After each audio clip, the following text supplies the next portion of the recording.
Yep, there we go. All right. All right, everyone. Well, we're here with Mike Brancatelli. Did I pronounce that right? Yeah. All right, awesome. So if you don't know who he is, I'll let him introduce himself as we did with Scott. So go ahead. Hey, so yeah, I'm Mike Brancatelli. A lot of my social media names are Mike Brank, just to make it easier for people that they don't have to say like a full complicated Italian last name. But actually, you nailed it on the first go. You know, I can't tell you how many messed up nicknames I've gotten from that last name, but oh, trust me, I know. Yeah, good job, man. Good job. So yeah, sometimes I go by Mike Brank. That's like the name of my website, all my social media stuff. But yeah, Mike Brancatelli. I used to do a podcast with Dave Smith of Part of the Problem, good buddy of mine, and now I do my own show called Psychedelics, and focuses on, as you can guess, probably psychedelics, but intertwined with that core focus of that sweet, lovely liberty that we all love so much. So yeah, of course, keep that at the focal point. Yeah. Actually, speaking of that, with liberty, and I don't know if you've know about this. I'm sure you do, but they did I think it was the FISA act, or one of those bills where about the surveillance, whatever, and the House, I believe, voted for it. So it's going, it was Senate or House. I'm pretty sure it was the House. And now it's going to go to the Senate. So really, Republican and the Democrats, again, proving once again that they're all the same. So, yeah.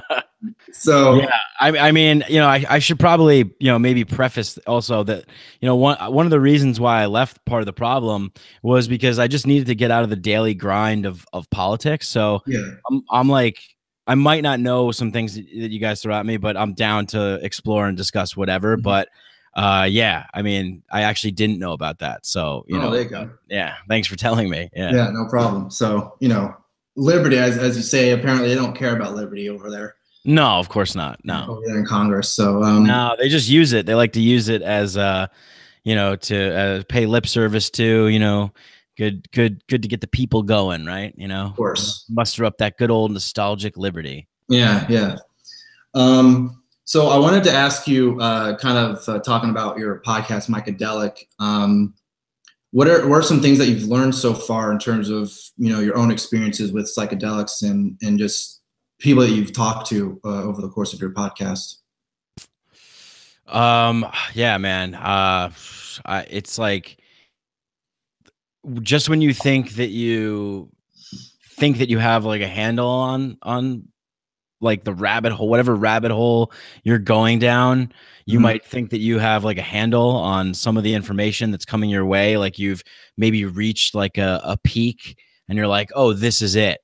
Yeah. No, it's not it. There's so many doors, there's so many rabbit holes.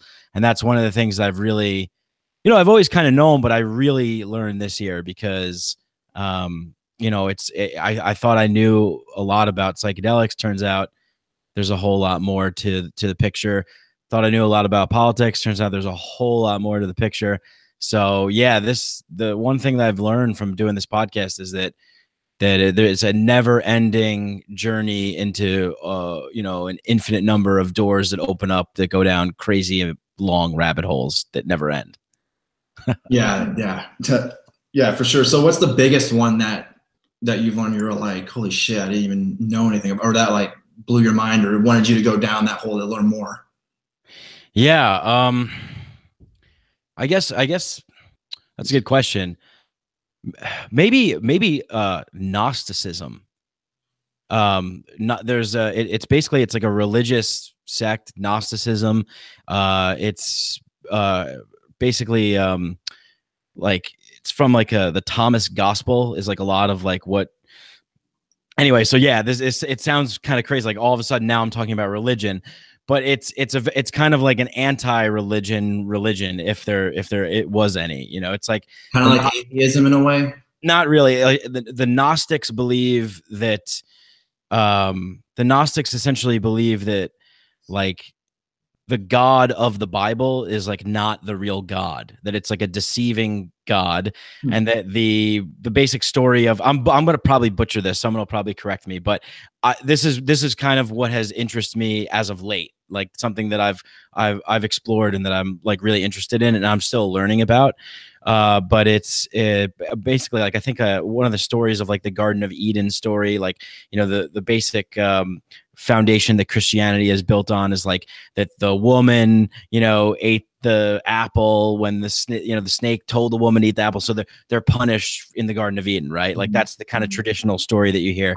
So the Gnostics kind of believe that no, like the snake is actually like the good guy in this, because the God is preventing man, like the man and the woman from Adam and Eve, from accessing the tree of knowledge, and then there's like some kind of thing, scripture or something that says like they were forbidden to eat from the tree, because if they do, then they would become like we are.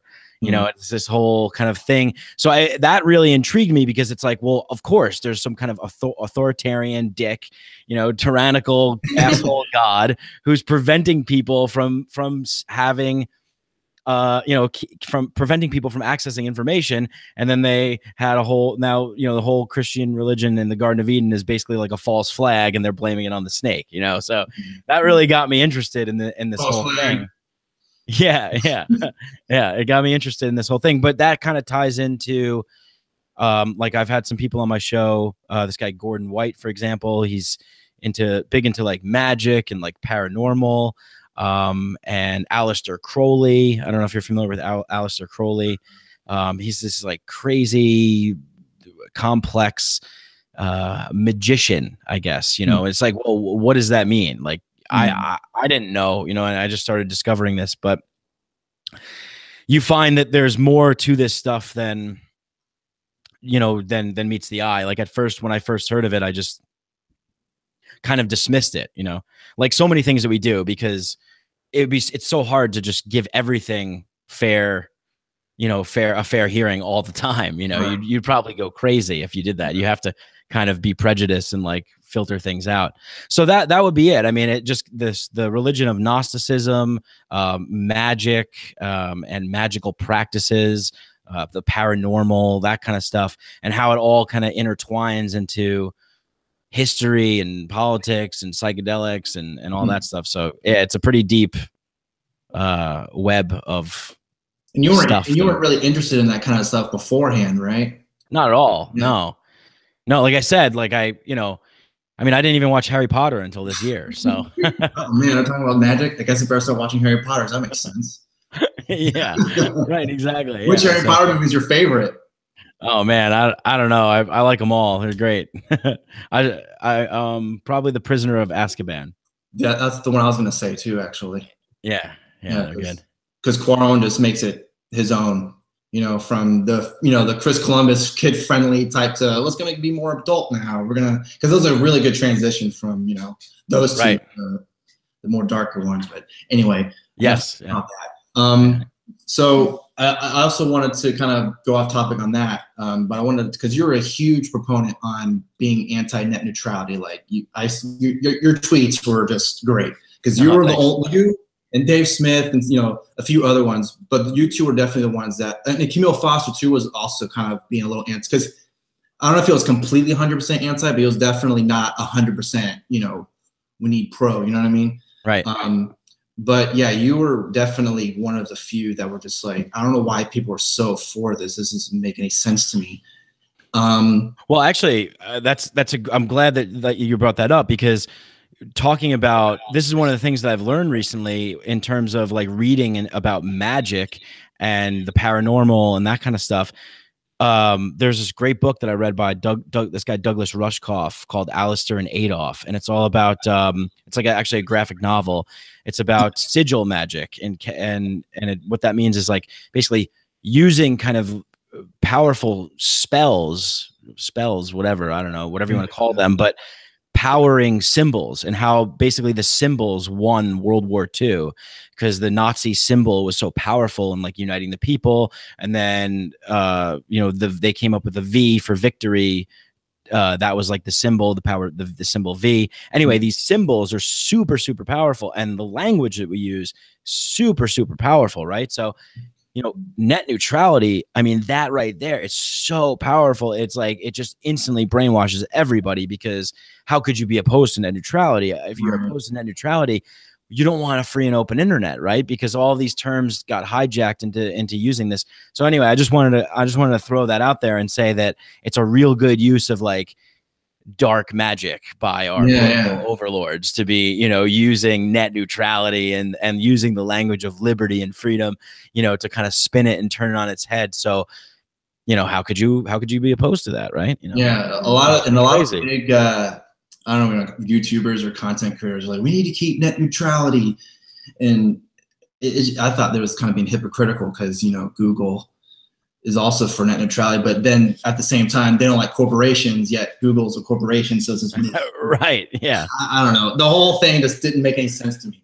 It's not like we didn't have the internet before. Internet, when did it come around? In the 90s, and we just kept growing and growing and growing, and now all of a sudden, oh my God, net neutrality, holy shit. Thanks, Obama.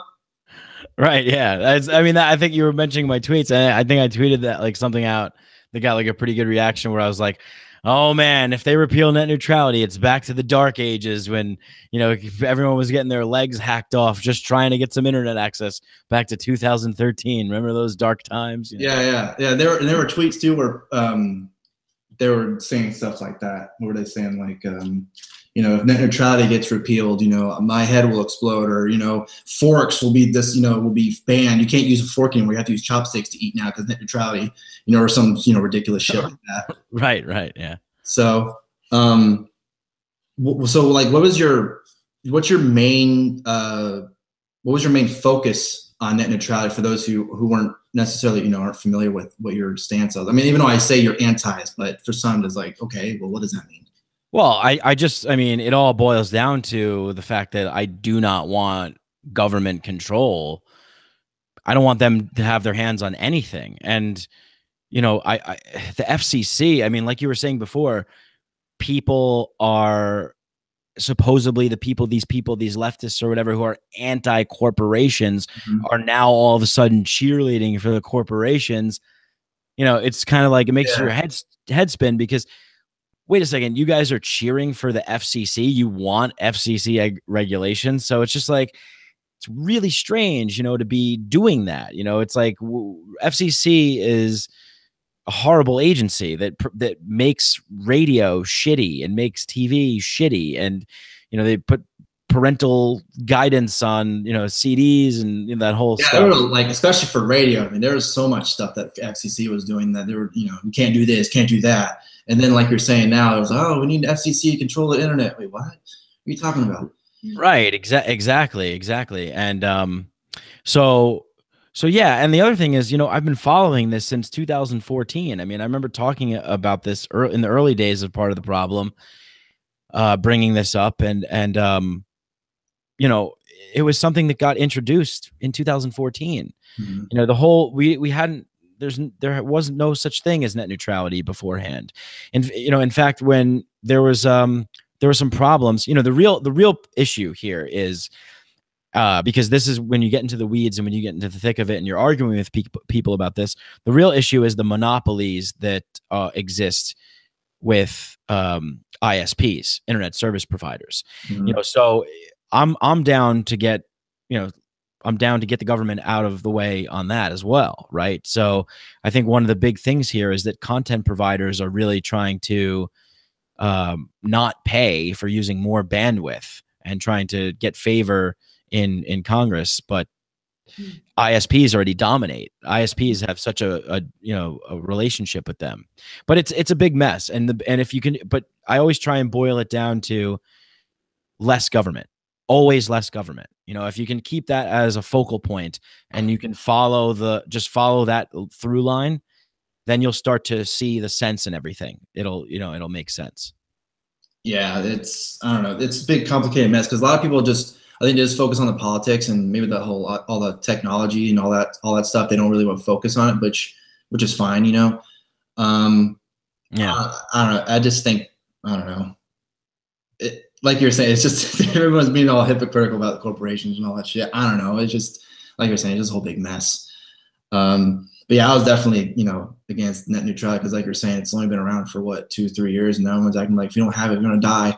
But but anyway, so I wanted to ask you about, saying you're less government, or just as little government as possible, which is, you're pretty libertarian. What brought you over the edge in terms of getting you to that point? Yeah, it's so I've always kind of felt that way. I just didn't know that there was, like, when I discovered Tom Woods and like Ron Paul, I was like, holy shit, I'm not crazy. There's people in like suits and ties that are like legitimizing the crazy thoughts that I'm having, because I didn't know, obviously nobody teaches this to you in school. This isn't, mainstream education. So I was like big, like Obama, like guy, like I was like a liberal, like I, grew up in New York, like my parents were teachers, like, I don't know, just, it's like liberal by default, you know what I mean? Like everybody around me is that way. And I'm just like, I was in college at the time, and, I would watch like Obama like talk, and I'd be like, this guy, if you watch like his early speeches and stuff, I mean, he's one of the best orators of all time, Obama. But so was Adolf Hitler. So so it's like, but being a great orator doesn't mean that you're like a good person or a good politician. It just means that you can really persuade a lot of people, get a lot of people on your side. So when I first heard him talk, he would invoke the Constitution a lot. He would talk about the founders, and he said a lot of things that pandered to liberty, paid lip service to liberty, like they all do, right? Even Bush did that. But I graduated college 2009, and the economy was just like in the tank, and I was like trying to get a job, and here I am in the real world. You know what I mean? I'm in the real world, and I'm not in college anymore. I'm not this idealistic liberal, New Yorker. In the real world now, and I'm trying to get a job and make money on my own. And I had all this student loan debt, and I was pretty upset about like the situation. I couldn't get a job. I was pretty frustrated. And so I started listening to this guy, Peter Schiff. And Peter Schiff had this radio show, and he had this girl on one time that was talking about student loans. And I think a buddy of mine was like, hey, you like this guy, Peter Schiff? You got to check out his book. I think it was called The Real Crash. And he was explaining why did the economy crash? Because that's what I wanted to know, right? Like I graduated college in 2009, and I was like, why can't I get a job? Why does the economy suck? And why do I have to pay all this money in student loans? Like, this is crazy. I don't understand what's going on. Felt like a little hoodwinked or deceived. So that led me to reading and learning up on it. And then when I started to see Ron Paul enter the race for the 2012 election. So I guess it was probably around 2011 when he started to like campaign and give speeches and stuff. I was like, well, these are my people. Like, this is it. I found something, and then I just started reading books and, getting educated about all this stuff. And then I met Dave, and he was like, you got to read Murray Rothbard. And that was like, nail in the coffin. Yeah. As soon as you open Anatomy of the State by Murray Rothbard, it's over. It's game over. You'll never see things the same ever again. It's equivalent to like a profound psychedelic experience. Murray Rothbard is probably my favorite libertarian writer.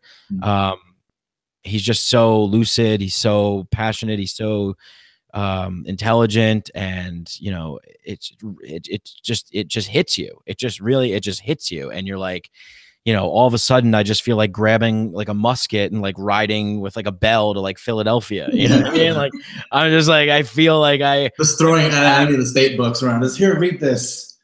Yeah, I'm just like, I feel revolutionary. Like, you read Murray Rothbard, you feel revolutionary. You're like, we're being fucked, and there's something that's going on here that's much deeper than what they're telling us out there. This is, and he cuts through all that stuff, and that was the turning point for me. I was like, wow, all these kind of like all this like these intuitions, all of these feelings that I had, this guy just put into words and legitimized for me. So now, you know, that was what set me over the edge. Yeah. Okay, so there's a question on the live chat that asks, what do you think about the official Libertarian Party? Because I know there's been a lot of, I don't know, animosity towards them and animosity towards. They're a bunch of pussies and cowards. Yeah. I mean, all right, like, I don't know, that's probably not. I really disliked Gary Johnson. I didn't think he was a good representative for the Libertarian Party. I thought that he did more harm than good, but I don't know. I could be totally wrong about that, but that's just my opinion. I think there's a lot of people out there that are a lot better. And you know, I'm not a party guy. Yeah. I'm not into parties. You know, I just don't, unless they're passing out Molly, and then I'm like, I'm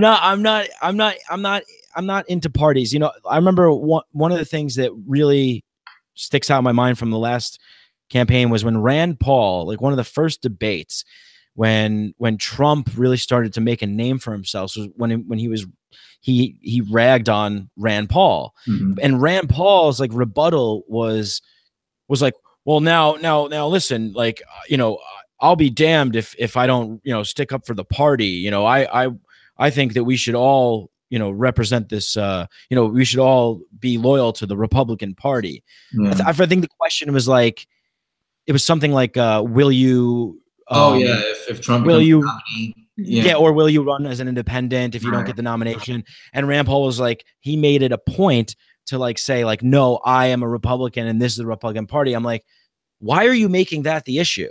Like, I'm not loyal to any party, nothing, no, you know, no creeds, religions, no ideology, nothing, because I think it can sometimes do more harm than good. And I think that's what we saw in Rand Paul's campaign. Yeah, I don't like watering down. I don't like watering things down. I like just speaking from the heart, speaking from the gut, and just going for full force, communicating the raw message of libertarianism. So yeah, Rand Paul seemed to disappoint a lot of that libertarian, you know, movement when he was running, because I guess because Trump seemed like just an unstoppable force, and there was like no way to stop him. And I'm not saying that Rand Paul would have won or anything, but it seemed like he could have done better. But I don't know, he just seemed to kind of just be one of the guys, I guess, you know, just a guy, as they say. Yeah, he just seemed deflated. Like he didn't, like, when I see Rand Paul do the things that he does as a senator, I'm like, he's great as a senator. Like as a senator, he does a lot of things. I'm like, yeah, that's exactly. But then he's right for president, just like, right. Like his filibusters, like all the things that he does. I mean, he was on cover of Time magazine. Is this the most interesting candidate? You know, like picture of Rand Paul before the election, and he just went out like a sucker. Like he didn't leave it all on the field, like as they say in sports. You know, he didn't do what he can do, everything he could do. And I think that's because I don't think that like libertarians necessarily have a chance to win if they play the political game. You know, and I mean, Trump proved that, right? Trump didn't play the political game. I mean, he played his own brand. But I think if libertarians want to make some noise and want to get noticed, they need an unapologetic libertarian to go out there. Somebody like a Tom Woods, who I am right now calling out. Tom, you got to run. We're all behind you. We will give you so much support. Everybody here. Tom Woods, 2020 Libertarian Party. If Tom runs, tag him when I share this next time. Yeah. If Tom runs, you know, like that's the kind of guy that we need, a Ron Paul kind of guy. When Ron Paul was running, he was just communicating the libertarian message. He was just saying what he believed in and letting the chips fall where they may. You know, it's like, this is the philosophy. This is what we believe. You know, it's not pandering like what Gary Johnson would do. And, you know, I think, yeah, marijuana is okay, but, you know, maybe not heroin. No, it's like, I want to hear that answer what Ron Paul gave in South Carolina when he goes, of course, they're like, oh, Mr. Paul, are you advocating for heroin? He goes, no, wait, we don't need the government to like get in our lives. Like, how many people here would shoot up heroin? Oh no, I need the government to protect me from that. And he got a crazy applause, resounding applause, and that's what we need. We need that, and that seems to be. So if somebody in the Libertarian Party is going to be like that, cool, that would be great. But I haven't seen it so far. Yeah, Gary Johnson just, I don't know. I don't really know anything, you know. Horrible. I don't know. He just seemed like just he just seemed like just a guy. Exactly. Right. Exactly. And so my point is, and you know, some people will get on my case and say, why do you have to be so hard on Gary Johnson? And the reason is because we're sitting on the bench. Mm-hmm. Libertarians are sitting on the bench. We're not even the sixth man. We're not in the game. Like, it's when the coach turns to you and says, like, do you want to get in the game? And you go, well, I would like to dribble the ball. I mean, you know, it's like, no, get in the fuck. You're like, give me the ball. I'm going to dunk in your face. Like, that's what we need. We need a libertarian like that. And, who, you know, we need like a revolutionary kind of person. Yeah. And so that's why I feel, I mean, that's why I'm kind of going on about this, is because I feel very passionately about that. You know, we need someone that's passionate, you know. So there's another question here that's actually really interesting. Why do you think libertarianism is constantly mocked, you know, from, I don't know, liberals, conservatives, just people who aren't in that, you know, that whole movement, I suppose? Yeah, that's a good question. I probably a couple of reasons. I mean, probably because one would be maybe because they look at some of our positions and they think that they're just really simple, you know, and but they've never really done any reading or research or anything. So it's easy to dismiss, and it can be, you know, it could be one of those things where I guess maybe people like fear what they don't understand. So it's easier to just instead of admitting that they don't understand something, it's easier to just like ridicule it and criticize it, you know. Maybe that's one. But I think also another one is that a lot of libertarians are like kind of like nerdy and don't have, you know, a lot of charisma and aren't like super creative. And, you know, it's an interesting, and a lot of libertarians can be very militant too. And I think that could be a kind of a turnoff, right? You know, I think that could really, I was one of them, you know what I mean? Like, as soon as I became an ANCAP, like I would just scream at there was a period in my life where I was just like a militant. Just people's faces, be an ANCAP. Well, I was just like a militant atheist and a militant ANCAP. And it was just like those two combined, I would just constantly get into like debates with people where people don't want to debate all the time. You know what I mean? So it's like it could be a turnoff in that sense. But yeah, I mean, this is actually a really good question, because there's a lot to it, you know. Yeah. You know, so yeah, you kind of have those militant kind of libertarian people, kind of live free or die kind of libertarian people, and then you kind of have like the academic libertarian, you know, people who are like suit and tie, or like the Jeffrey Tucker bow tie crowd, you know.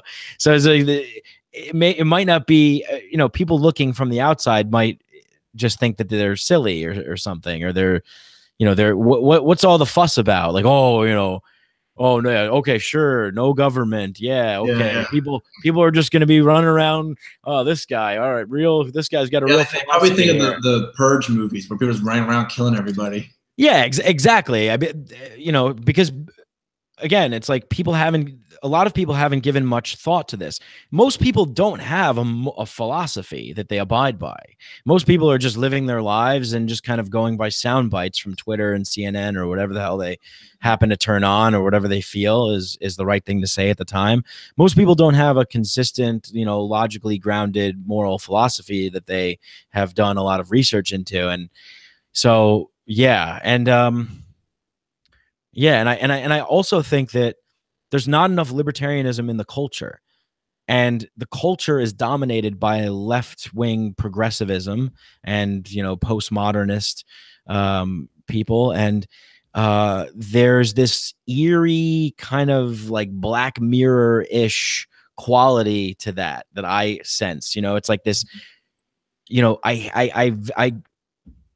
I get really like creeped out when I see people that are like on the side of the government, you know, like on the side of the feds, on the side of, you know, those kinds of people. So I think that that's a problem, because that mentality has seeped into the culture. You know, the mentality of like government is good. You know, anybody that thinks that government isn't good is weird, strange, or bad. And that's infected into pop music and movies. And oh my God, I mean, college campuses, I mean, forget about it, right? I mean, it's just like, yeah, I mean, it's saturated. So, and public schools, you know, let's not forget, like people grow up like indoctrinated into these belief systems. So anybody that's outside of that belief system is weird and crazy. And, you know, so they get scorned and ridiculed. You know, I think that, I don't know. I did try and answer that as best as I could. I mean, I think there's a little bit more to it, but I can't think of anything right now. Well, I know for me, a lot of it is, maybe for personally, but a lot of it is, you know, a lot of people think libertarians are just a bunch of, you know, druggies and they just smoke pot all day. And oh, you know, right. they're for legalizing marijuana, you know. I mean, so yeah, there you go. Right. You know, growing their own marijuana trees inside their house or whatever. Right. Well, you probably get that a lot because you're in Texas, right? So you're in like a predominantly red state. So that's probably the view, right? Yeah, I would say so. I mean, especially since, I mean, there's going to be some, one of the, he's a governor candidate, a Libertarian Party, I suppose, but he's going to be doing some walks for cannabis, you know, to, you know, liberate cannabis and have it be free and, you know, legalize it and all that here in Texas, which I mean, it's going to be a hard fight because, I mean, Texas is, you know, about as red as you can get. Yeah. You know, issues. So, yeah. Yeah, no, I completely agree with you. And I remember, I think it was like Steven Crowder who said something like that once, and it made me furious, where he's like, oh, libertarians just want to like smoke pot. Like that's the libertarian issue, is we just want to smoke pot. And you know what?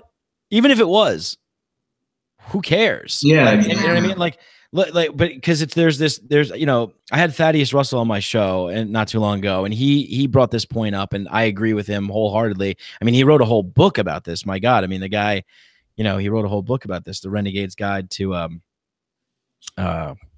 what was it? Shit, I'm blank. Renegade's Guide to American History. Yeah. So yeah, and he, you know, he talks about it's this puritanical, you know, through line through in America, where it's like it's noble and good to be a productive, you know, alert citizen. You know, it's noble and good to be like a citizen who is not affected in any sort of way by any sorts of substances or altering their consciousness in any way. They're staying in one frame of consciousness, which is alert, productive. You know, they go to church or whatever. So the puritanical kind of ethic that has been instilled and ingrained in our country, which, you know, rises up through the conservatives. You know, if you're a real conservative, there's definitely puritanical impulses in you.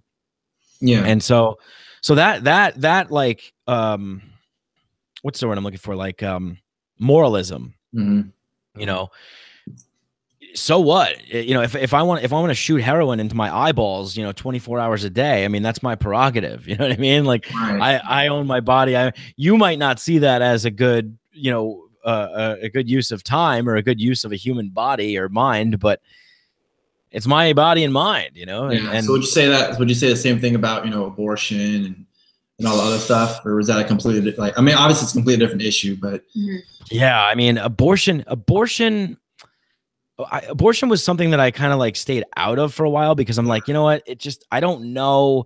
And I feel like this is it's kind of a woman's issue, maybe. Like, I don't know. Yeah. I mean, you'll never get pregnant and have a kid, you know, so you wouldn't know. I mean, I hope not. Unless you're like Schwarzenegger and Jr. or something. Yeah, right. Yeah. What an absurd movie. Yeah. Was that Arnold Schwarzenegger and Danny DeVito? Is that no? That's twins. Wait, are they in that one too? Yeah, that was twins. That was Junior, and I think they did another movie together. But they got to get them back together. Well, they keep having these rumors where they're going to do a sequel to Twins, and I guess that would be great. Eddie Murphy or something was going to be like the long lost twin or something. I don't know. It's going to be some crazy, ridiculous shit. I don't know what the fuck's going on over there, but Hollywood, right? Yeah. Well, yeah, abortion,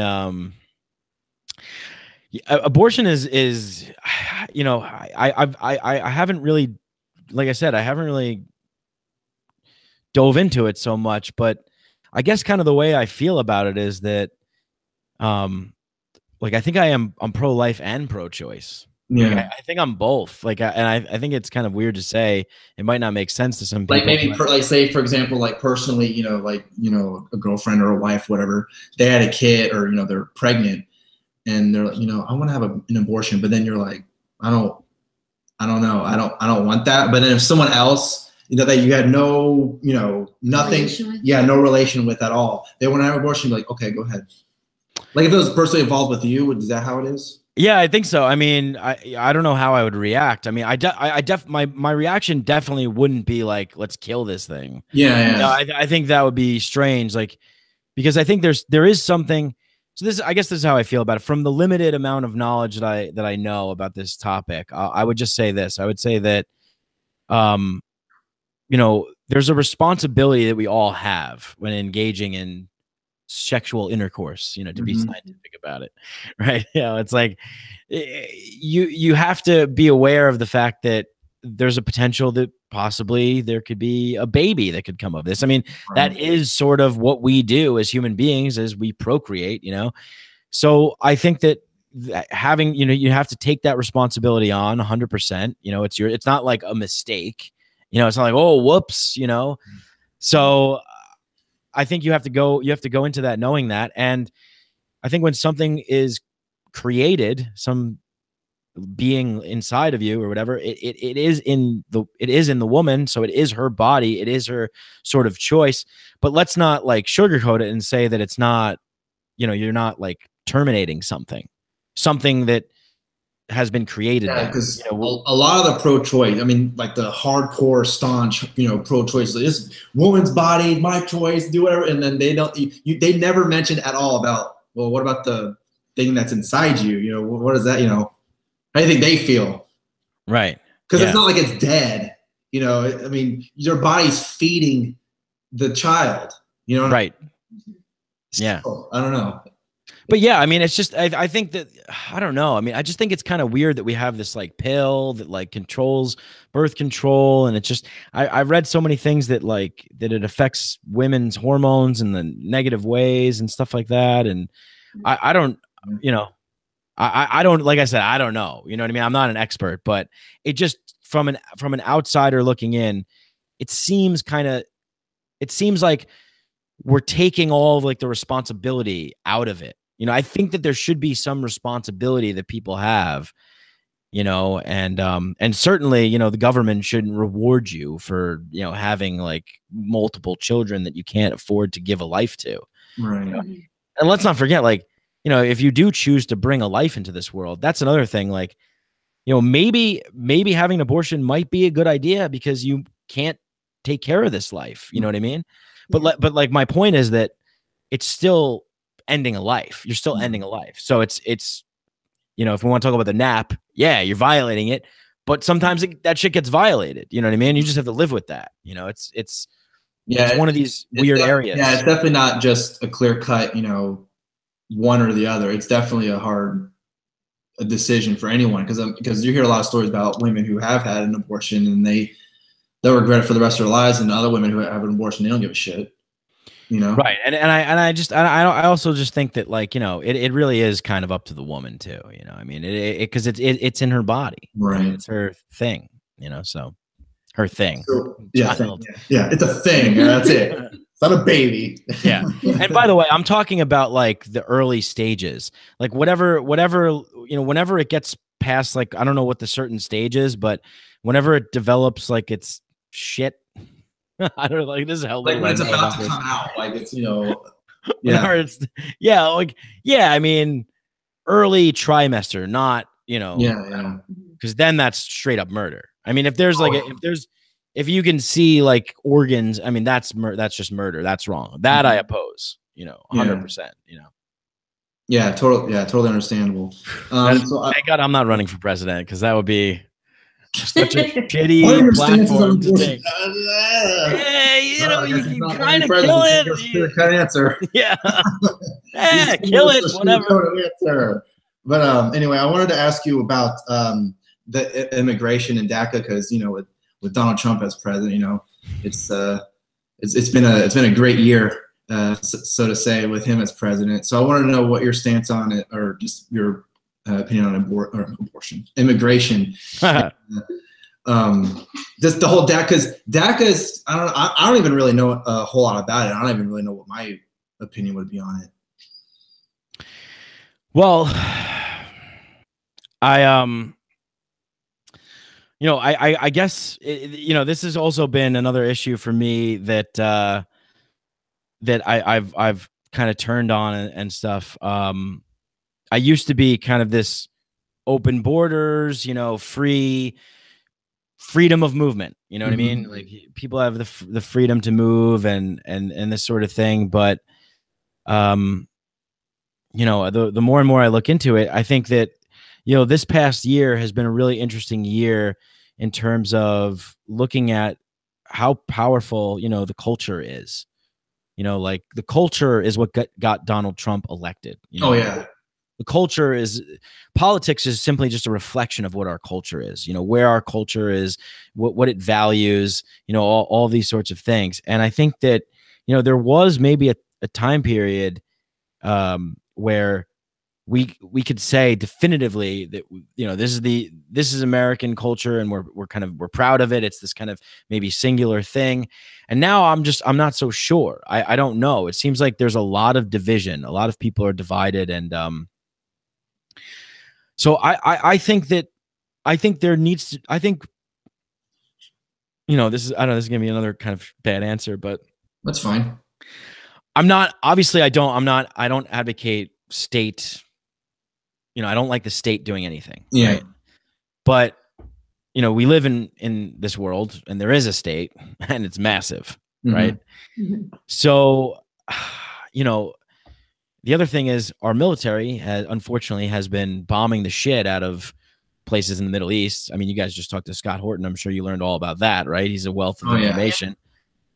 Yeah. So you have people that are living in shitty lives, and largely maybe due to us, right? And so now they want to come here.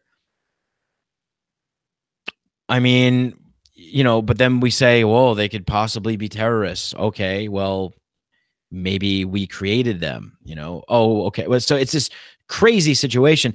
I guess maybe for now we just have to, I don't know. It's like, I don't want to say what I want to say, but I think maybe that, as Trump would say, some immigrants from shithole countries aren't allowed. Right. Yeah, that just happened, right? I mean, I can't believe the president, is saying that, and I can't believe I'm sort of agreeing with him. But it's unfortunate. I'll say this: it's unfortunate that I sort of agree with him. It's because what can realistically be done right now?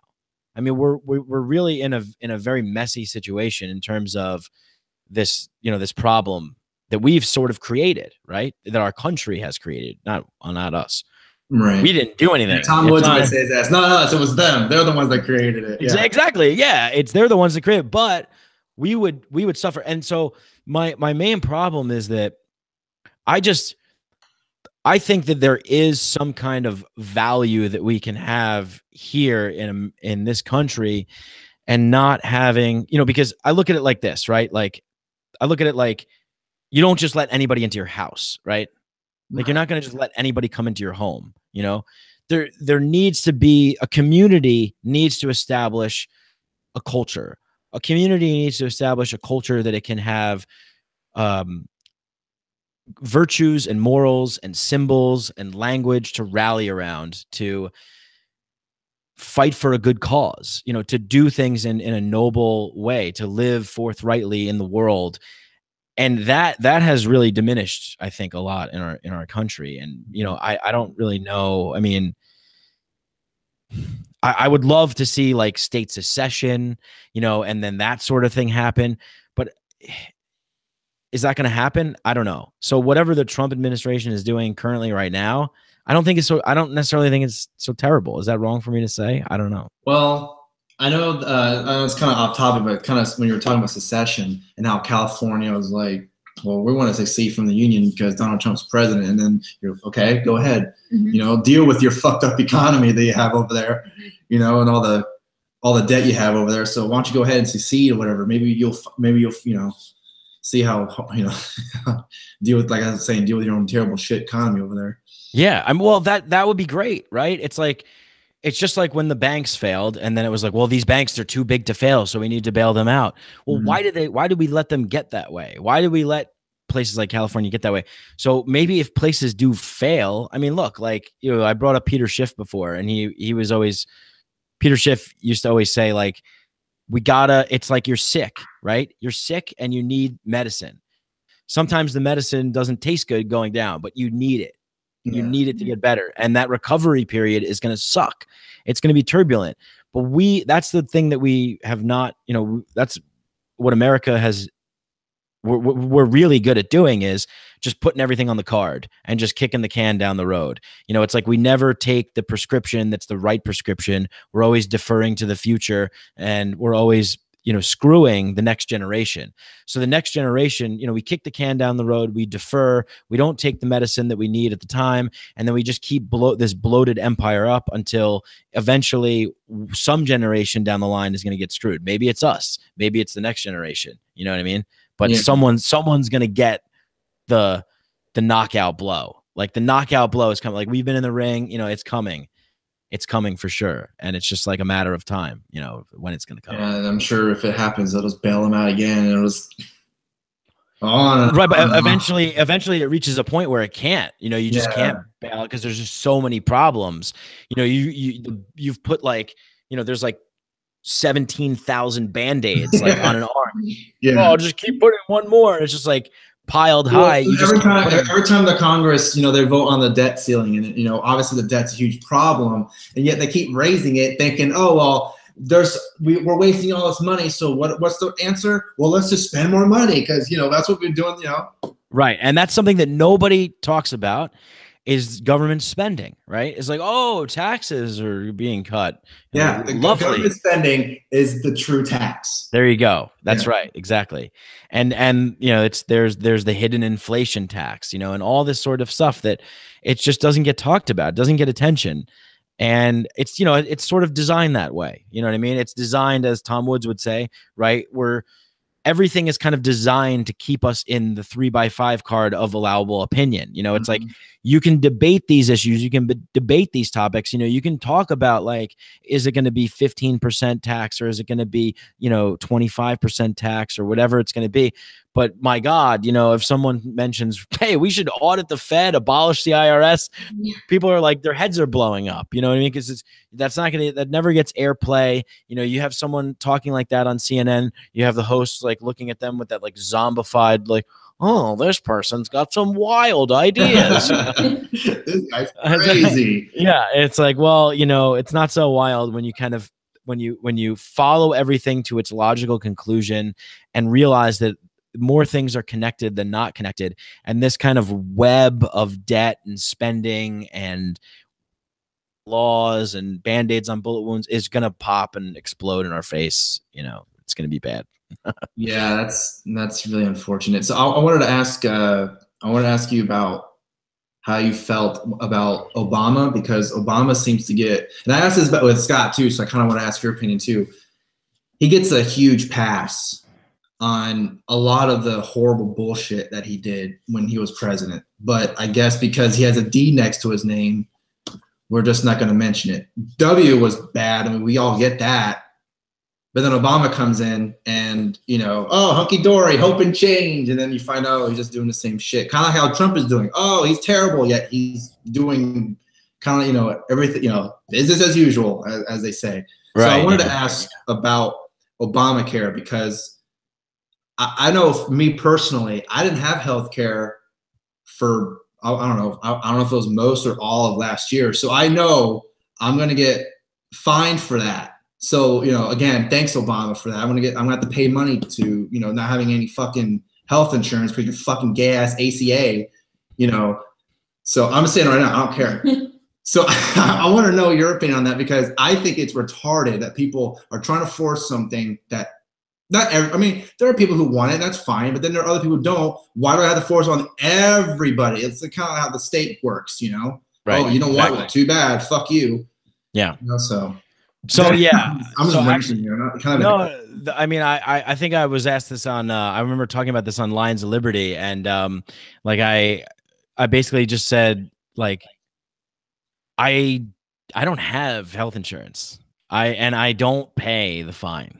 I don't know if I should like publicly say that, but I don't really care. I mean, I'm kind of people might like say that's stupid, you know, or whatever, some of the things that I decide to do. But I'm sorry, I'm taking a moral, principled stance. You know what I mean? I am not going to conform to having mandatory policies. But then again, look, I'm a single man. I don't have a family. I'm not married. I don't have kids. So I can kind of do that. You know what I mean? Mm-hmm. And I try and, you know, exercise and eat healthy, and just, you know, if I have a problem that's like a real serious problem, I mean, I kind of do what I have to do to take care of it some way. Or I sound like a real mafia guy there. I do what I do to take care of it. Yeah. I mean, you know, I have, like, you know, depending on the situation, you know, if I have to get something looked out, I'll just have to pay $200 or whatever to go and have something, whatever. Yeah. But I really oppose this. You know, I really oppose this very much. So I think that the mandate for health insurance is disgusting. You know, it's disturbing. Yeah, I think that was one of the handful of things that Trump has, I don't know, like him personally, but just under his administration, that's one of the things that he's actually done that I actually kind of like, is the fact that the individual mandate was repealed in that, you know, so tax plan that passed, you know. But when, you know, when Obama had done these things, and like, you know, you would have, like, you know, when me and Dave were doing Part of the Problem, we'd come on and we'd talk about this stuff. Mm-hmm. And, you know, it's like nobody else is, you know, everybody in the sort of mainstream world is cheerleading this, and they think that, you know, that I must be such an evil guy because I oppose this, because I don't want to see people healthy and happy and, you know, whatever. And it's like, no, on the contrary, I do. I just don't think, look, if you have something that you want to fund it. I think that should be what should be encouraged, right? I mean, we like to America likes to pride itself on being pioneers and entrepreneurs and innovation leaders and all this stuff, right? I mean, it's like, look, like I remember the Women's March, like the turnout for the Women's March was like really, really big, and they were you know, because it was all about the Planned Parenthood thing, right? Like defunding Planned Parenthood, and it's like, well, look, if everybody who actually attended that Women's March, right, just chipped in like $15 a month or whatever it is, then you can fund Planned Parenthood. And you don't have to force other people who oppose the you know, pro-life people like that, who oppose Planned Parenthood, or who just simply don't care. Like maybe someone like me, I don't give a shit. Why should I have to fund what you want? You know what I mean? It's this do-gooder mentality that really corrupts everything, because it's like, look, I'm not saying don't do good for your fellow man. I'm not saying that. I'm saying do good for your fellow man by leaving them the fuck alone and letting them make their own decisions, and letting people come together to choose voluntarily what they think is best for themselves, their friends, their family, and their community. I think now is the best time that we can do that. I mean, we have the power of the internet. I'm able to talk to you. You're in Texas, I'm in New York. Like I could start a Kickstarter, a Patreon. I could start a crowdfunding, GoFundMe, whatever. We can get funding for something if we need. All because of net neutrality. Yeah. Yeah. Now we can't do it anymore. Can't do a Patreon now. Net neutrality is trying to ruin my goddamn Planned Parenthood. Yeah, basically. Yeah. So I just a couple more questions that are. One of them was from the chat, and they're asking if you believe that a libertarian ethno-state could actually exist in this world. Yeah, sure, of course. Yeah. I mean, I definitely think it could. Look, I think that any like, I'm not opposed to anything like that. I mean, like, and when you say ethno state, you I mean, are you referring to? No, go Yeah. ahead. Sorry.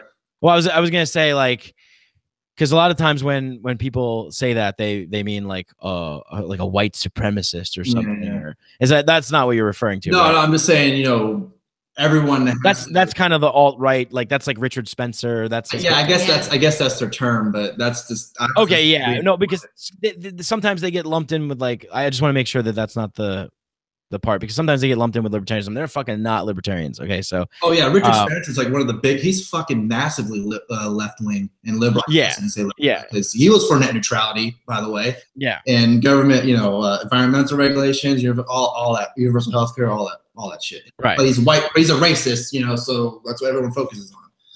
Yeah. But anyway, so yeah, let me answer the question properly.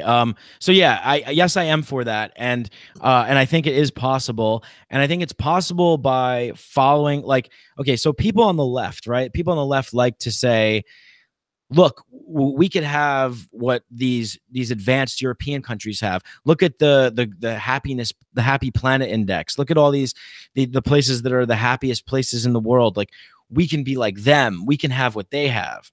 Mm-hmm. Mm-hmm. And to that I say, well, no, not currently right now, because America can't be what like Norway is, because we're just there's so many differences there. There's so many differences between our United States and Denmark, or places like that. And what's that? Cultures are different.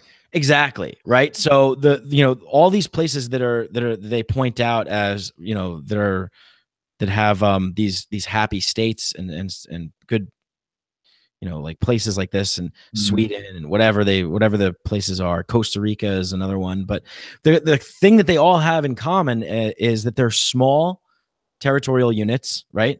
So I'm all for that, right? So a libertarian ethno state could exist if secession was possible, and we can develop a small territorial unit where and it doesn't necessarily even have to be according to a territory. It doesn't have to be a geographical area, but I'm just giving an example for something that exists in the world right now.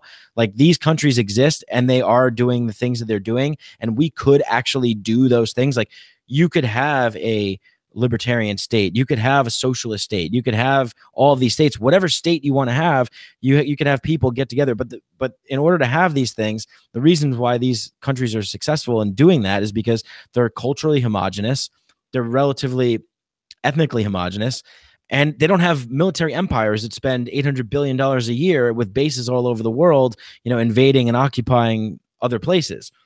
So if you can eliminate all those things, and if you can make for culturally homogenous and relatively, ethnically homogenous areas where people can get along and be, have common sorts of laws that they all seem to agree with, yeah, totally. And that's where I want to see things move to, And I think with like Brexit and all these kinds of like Catalonia, Spain, Catalonia, independence, all of these places exercising their free will to secede and to have independence. Sorry to interrupt, but you see how they're treated, especially over in Catalonia. You see how the military and the government, they're treating them like shit, beating the shit out of them, possibly killing them too. It's terrible over there. They just want freedom, but no, you can't have that, because that's the biggest threat to centralized authoritarian power. The biggest threat to them is the threat of secession. I mean, fuck, we did it here. We seceded from Great Britain. It's like we were just like, we're not down with this, we're leaving. And I think that's the power that people have. The power that people have is the power to resist, the power to not obey, the power to say, we are going to withdraw, like civil disobedience. I'm a big believer in this kind of thing. And I think the people's will can be heard. It's going to be tough. It's not going to be, it'll be a fight, but yeah, like you said, they demonize them, they make them look like these are terrorists of the government, that sort of thing. But no, I mean, people all over the world are fed up with centralized rule and want to live according to their own sorts of morals and virtues and whatnot, and they should and like my example, we see that happening in those places, Denmark, Norway, places like that, Costa Rica, because they don't have militaries. They're relatively culturally homogenous, and they're small territorial units. That's that's the key, I think, for me. Yeah, you don't see Norway going into war with, you know, Iraq and wanting to bomb the shit out of them. Right. Exactly. You know? Yeah. Yeah. So, Yeah. yeah. So a couple more that I wanted to ask.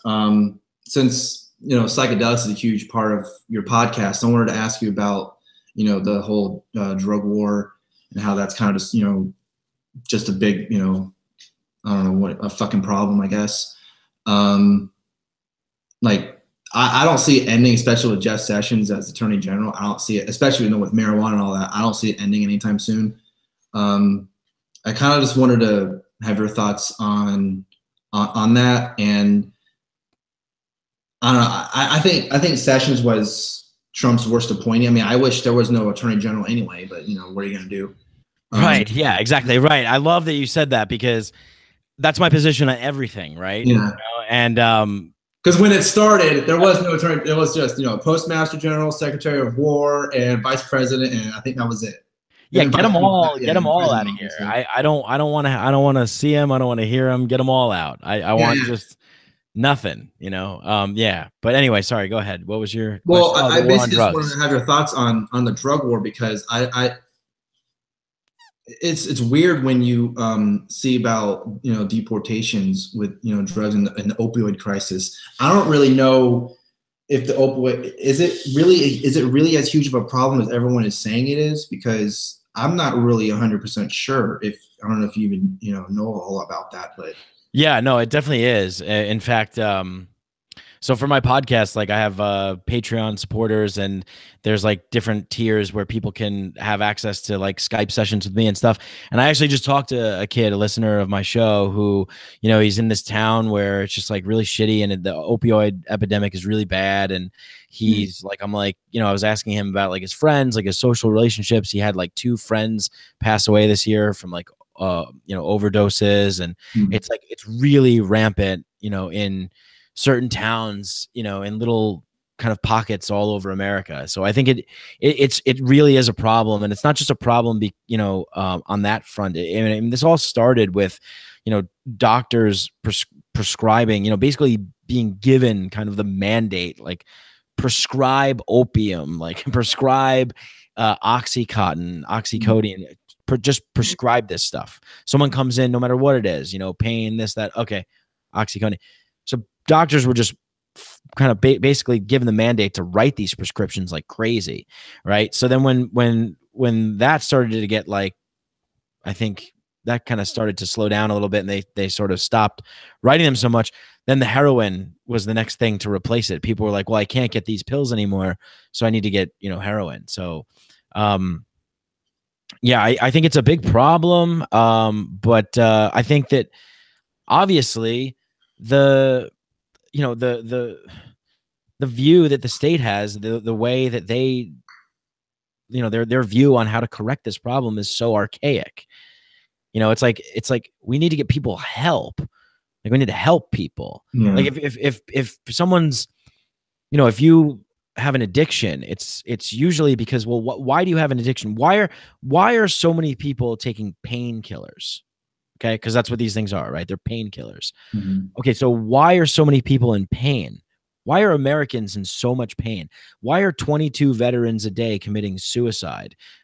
When you add that number up, more veterans have died by killing themselves than actually in combat, in, you know, whatever, you know. It's like, so, but why is this happening? You know what I mean? And why do we live in this culture that just seems to kind of ignore the facts?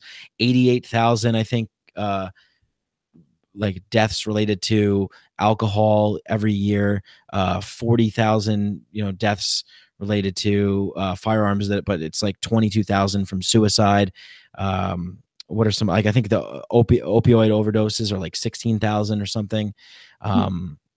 Prescription pill overdoses. Anyway, there's a lot of things that we just seem to completely ignore, and we don't really seem to like address like the root cause of. It's like people are fucking suffering, you know, like people are killing themselves, people are taking pain medication, people are drinking themselves to death, you know, people are doing stupid things in their cars, whatever. But why are we in so much pain here, you know? And I think that it's because there's a fundamental rot at the core of, there's a rotting at the core of what the state has sort of imposed in our society, you know, with its massive kind of imprint in everything. And it's like, it's this puritanical authoritarian oppression that comes in from bureaucrats, from politicians, from lawmakers who are in bed with, obviously, with people who are in corporations who try and are, you know, trying to just turn profits, right? So it's like the people. I think this thing is really, really bad, and nobody ever addresses like the heart of it, you know. And I think that the reason why I'm such a big proponent of psychedelics is because psychedelics are shown to actually heal people in trauma, you know, heal people who, soldiers that have shown that have treatment resistant PTSD. So it's like PTSD that cannot be treated in any other way. They've sought all kinds of therapy, all kinds of help, and maybe even tried like SSRIs and medication. That hasn't worked. So they've undergone they did these test maps. The Multidisciplinary Association for Psychedelic Studies started to do tests with MDMA and soldiers with treatment resistant PTSD, and they've shown, you know, groundbreaking work that they're being done. And same thing with psilocybin mushrooms, because ultimately psychedelics get to the core root of the problem. And a lot of people are kind of waking up and discovering that they need to like integrate this core problem that they've been afflicted with, you know, back to kind of like putting a Band-Aid on a bullet wound, you know, for that analogy. It's essentially what we're doing. And that seems to be the way that everything is being handled. So yeah, I think it's really sad. It's really tragic. And it's really sad and tragic to look at people who seek alternative therapies and medication, like, you know, smoking cannabis or eating, you know, even little girls having seizures. I mean, they've had reports on this where families can't get the treatment they need from cannabis is the only thing that can treat little girls having seizures. I don't know why I just said little girls. There's the one report I watched. One report showed this little girl having a seizure. It's not like an epidemic of only little girls having seizures, Right. but so CBD was like the only thing that actually could like help the seizure and calm it down. But, you know, we just have this refusal on the federal level to like acknowledge that, like, it might not even be a refusal. It might just be like, look, we got a pretty good scheme going on here. You know, people like this, they're criminals. We throw them in prison. We got a good racket going on with the prisons. We got a good racket going on with the pharmaceutical industry. You know, I think there's I don't think it's coincidence that we've been in Afghanistan for 16 years, the largest supplier of opium to the world, 90% of the world's opium production, and that there's an opioid crisis in America. I don't see that. You know, I see that there's some sort of correlation there. So, you know, it's interesting when you look at all this stuff going on. I tend to think of it more in terms of just like, hey, there's a system that's on autopilot here. There's a lot of people making a lot of money, and they don't really give a shit about, you know, some kids in them, you know, they don't care about like common people. You know, they just care about turning major profits and staying in power and just, you know. Yeah. Do you think it's because like you were saying, the pharmaceuticals and the corporations with the drugs, they have the monopoly because they know that they can only go to them. Exactly. You know, with marijuana and, you know, psychedelics and everything else that's coming in, or, you know, that's there. But I guess is psychedelics illegal or is it legal? I don't know. Is it? Oh yeah, Schedule I drugs. Oh, okay. Yeah. I mean, yeah. So I mean, it's like, you know, the view is basically Schedule I is like they could be potentially habit forming and serve no medical benefit, which is categorically false. You know, the opposite is true. However, in the 1960s, when, you know, you had a bunch of 19-year-old hippies, you know, taking 300 microgram tabs of LSD in the streets and getting naked and running around and, you know, screaming "fuck the man," you know, that scared the government a lot. That scared the power system, and they were like, well, we gotta shut this thing down before it gets way out of control and we lose everything here, because that was really the threat. I mean, there's so many people taking psychedelics and so many people just opting out of the kind of system, you know, that they had to criminalize it and demonize it. In fact, I think there's a quote from one of like Nixon's aides that basically said, like, you know, we wanted to arrest like anti-war protesters, and we wanted to arrest like Black people and Black Panthers and civil rights people that are, you know, fighting for civil rights. They wanted to make all these arrests on these people, but they couldn't just simply do it because they wouldn't have the public support to just do it for the sake of just doing it. So they basically had to start the war on drugs, just make a total war on drugs. And then you can then criminalize the habits and behaviors of these people. So if you criminalize their habits and behaviors, then it's free reign, right? You know, and then public perception is they're criminals. And then, you know, the 80s really took hold, where, you know, it was just, and it's like, you know, and that still persists today. I mean, a lot of people think that if you use drugs that you're like a criminal, or that you're a bad person. And I think that that's just not the case. And I think that a lot of new research that's happening right now, research at like Johns Hopkins University, research from places like the Beckley Foundation, MAPS, like there's a lot of excellent research being done on psychedelics that show amazing like healing potential for people with anxiety and depression, all the kind of major afflictions that people face in this American culture that we have here, where it seems to be a large amount of people are affected by depression and anxiety and all these sorts of things. Mental illness, you know, is another one. So psychedelics are really showing promise in treating that. And we need some kind of like massive psychedelic liberty infused injection into the culture at large to kind of get people to wake up to say, wow, we got to look at the core of what's happening here. We have to look at all these issues and see where do they stem from, you know, not just look at the surface level, because if you look at the surface level, you're just going to come up with surface level solutions. And then we're just going to be in a cyclical pattern of kicking the can down the road and putting it on the next generation. You know, these problems come up every like decade. It's the same stuff. If you look at like the campaign cycles, right? It's like every campaign is like, let's stop criminals and drugs, and let's talk about taxes and healthcare and tax. It's just like it's like cyclical shit. You know, it's in my opinion, it's a big distraction from the simple fact that we're being ruled over by men with guns that tell us obey them or else. You know, and it's like, if you just look at it in those simple terms, and you start to address the problems from that way, you know, we can come up with some good solutions, I think, you know? Yeah, those are really good points. So yeah, we're going over an hour, almost about an hour and 20 minutes, I believe. This has been a good conversation. I enjoyed this. Yeah. Yeah, it was a lot of fun. And cool.